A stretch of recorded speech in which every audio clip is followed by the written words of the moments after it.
रूस में हर दिन यूक्रेन कोई न कोई बड़ा धमाका करने में कामयाब हो रहा है। कभी रिफाइनरी, कभी थर्मल पावर प्लांट, तो कभी सेना का कोई बड़ा ठिकाना दहल रहा है।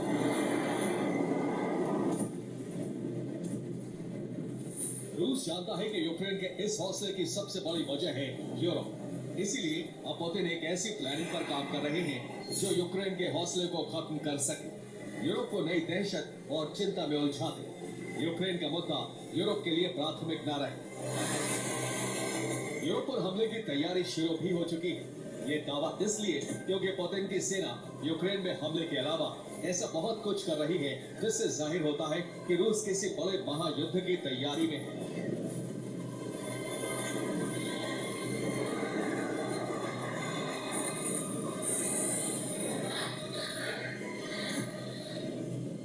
देखिए समंदर में रूस के युद्धपोत कैसे आग उगल रहे हैं। रूसी नेवी मिसाइल बरसाने की प्रैक्टिस कर रही है। सिर्फ हमला नहीं बल्कि दुश्मनों के हमलों को नाकाम करने का अभ्यास भी चल रहा है। रूसी रक्षा मंत्रालय के मुताबिक रूस के प्रशांत बेड़े ने युद्धाभ्यास किया है। ये जापान सागर में किया गया। रूसी बेड़े ने एक बड़े मिसाइल हमले को नाकाम करने की ट्रेनिंग की। रूसी सेना के इस अभ्यास पर यूरोपीय देशों की नजर है क्योंकि रूस की तैयारी यहीं तक सीमित नहीं।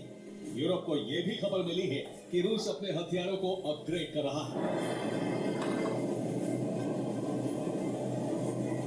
रूसी हथियार कारखानों में दिन रात काम चल रहा है। रूस चीन की मदद से नए ड्रोन तैयार कर रहा है। मिसाइलों को भी पहले से अधिक ताकतवर बनाया जा रहा है।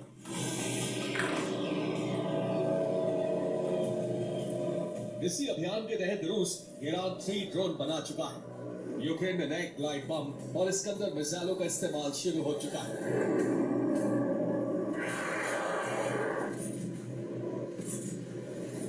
यूरोप के एक्सपर्ट्स मान रहे हैं कि हथियार यूक्रेन के लिए अपग्रेड नहीं किए गए। यूक्रेन रूस के लिए सिर्फ टेस्टिंग ग्राउंड की तरह है। यूक्रेन में रूस नए हथियारों का परीक्षण कर रहा है।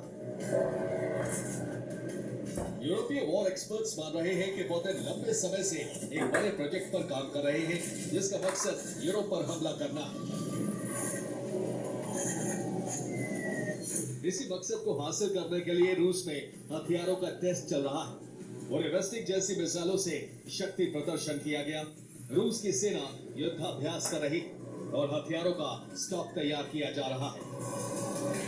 यूरोप में बार बार ड्रोन की घुसपैठ से पुतिन की मंशा जाहिर हो रही है।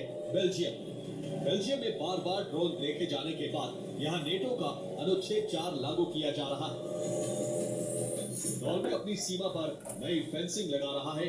ड्रोन से रूस के साथ लगी सीमा की निगरानी होगी।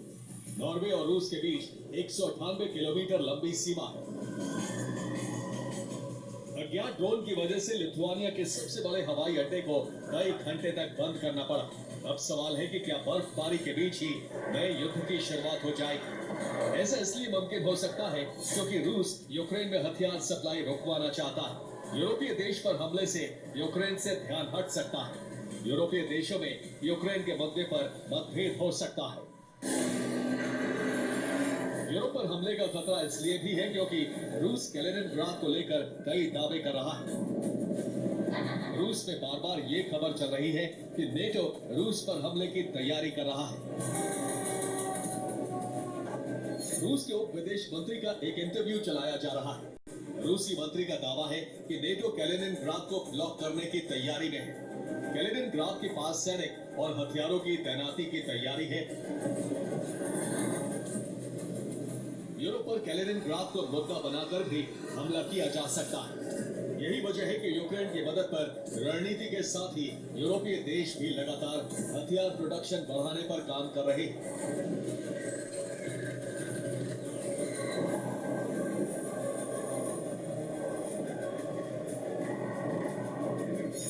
ब्रिटेन जर्मनी ने साथ मिलकर मिसाइल बनाने का फैसला किया है। दोनों देश 2000 किलोमीटर तक मार करने वाली लॉन्ग रेंज मिसाइल बनाएंगे। मिसाइल के अलावा दूसरे हथियारों को बनाने पर भी रणनीति बन रही है। रूस ने किसी बड़े युद्ध से पहले की तरह सैनिकों को जुटाने का